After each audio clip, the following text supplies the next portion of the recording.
D3 news కి స్వాగతం. సామాన్యుడి ధైర్యంపై మీ స్వరం మీ హక్కు.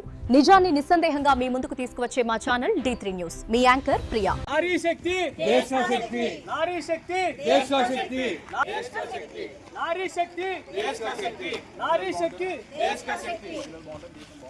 మహిళలు బాగుంటేనే దేశం బాగుంటుంది, మహిళలు బాగుంటేనే దేశం బాగుంటుంది, దేశ శక్తి. మహిళలు బాగుంటేనే దేశం బాగుంటుంది, మహిళలు బాగుంటేనే దేశం, మహిళలు బాగుంటేనే దేశం బాగుంటుంది, మహిళలు బాగుంటేనే దేశం బాగుంటుంది. నారీ శక్తి దేశం బాగుంటుంది, దేశం బాగుంటుంది, దేశం బాగుంటుంది.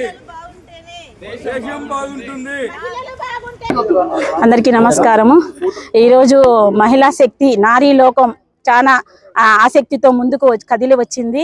మహిళా బిల్లు ఏదైతే అమలు అవుతుందన్న ఆశతో ఆశంక్షతో మనం ఎదురు చూస్తున్న తరుణంలో వెనక్కి విరగదీయడం అనేది చాలా బాధాకరమైనది ఈరోజు మహిళలకి. అందువల్లనే ఈరోజు నారీ శక్తి ఐక్యం బిగించి ఐకమత్యంగా ప్రతి ఒక్క మహిళ ముందుకు రావడం అనేది ఇది మా అందరికీ చాలా ఆనందదాయకము. కాబట్టి మాకు మహిళా రిజర్వేషన్ అనేది అమలు చేయాలి.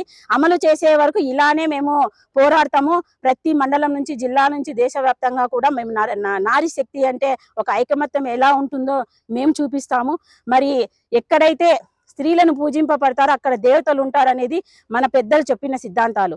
అదే సిద్ధాంతాలు ఈరోజు ప్రతి ఒక్క పార్టీకి మేము ఆదేశిస్తున్నాము, ప్రతి ఒక్క పార్టీకి మేము అడుగుతున్నాము. మాకు మహిళా రిజర్వేషన్కు ప్రతి ఒక్కరూ మద్దతు ఇవ్వాలి.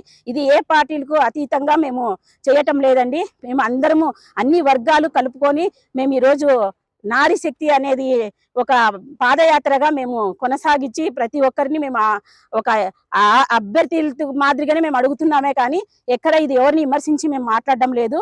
కాబట్టి మమ్మల్ని ఒంటింటికే పరిమితం కాకోకుండా ప్రతి ఒక్క రంగాల్లోనూ ప్రతి ఒక్క విషయాల్లోనూ మమ్మల్ని ముందు ఉంచాలని మేము కూడా ఎప్పుడు ఒక 30 ఏళ్ళ కిందట మరుగుపడిన ఒక బిల్లుని ఈరోజు వెలుగులోకి తెస్తారు అని మేము ఎంత ఆశతో ఎదురు చూస్తున్న తరుణంలో ఇలా వెనక్కి లాగవేయడం అనేది చాలా బాధాకరము. కాబట్టి మనము ముందుకు పోయేటట్లా ఉండాలి కానీ ప్రతి ఒక్కరు వెనక్కి లాగేట్టుగా ఉండకూడదు. కాబట్టి మిమ్మల్ని అందరినీ మేము ఒకటే ఆశిస్తున్నాము. దయచేసి మహిళా బిల్లుని ఆమోదం తెలుపుతారని మేము మహిళా పూర్వకంగా మీకందరికీ మనవి చేసుకుంటున్నాము. ధన్యవాదాలు.